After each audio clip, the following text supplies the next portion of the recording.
সুপারি পাতার প্লেট পেইন্টিংয়ের আরও একটি ভিডিও নিয়ে হাজির হয়ে গেলাম। এর জন্য আমি নিয়ে নিয়েছি সুপারি পাতার খোল, ব্রাশ এবং কিছু অ্যাক্রিলিক কালার। এই ক্লিপটা কিন্তু আমার আগের ভিডিওতেও করা আছে, যেহেতু আমি 2টা সুপারির খোল একসাথেই পেইন্ট করেছিলাম।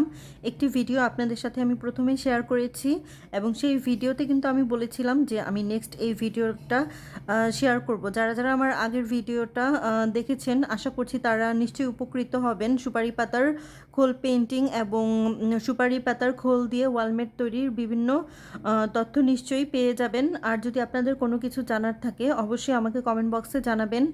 আর যারা যারা আগের ভিডিওটি দেখেননি ওইটা দেখে আসবেন এবং সাথে এটাও দেখবেন, তাহলে আপনাদের বুঝতে সুবিধা হবে।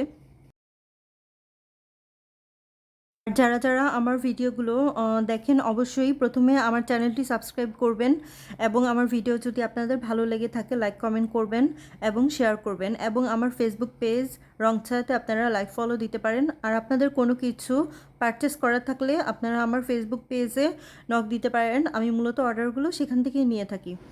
সো আজকে আর ডিটেলসে কিছুই বলবো না, যেহেতু আগের ভিডিওতে সব ডিটেলস দেওয়া আছে।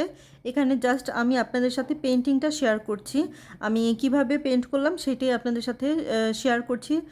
সো আপনারা ভিডিওটা এনজয় করুন। আল্লাহ হাফেজ।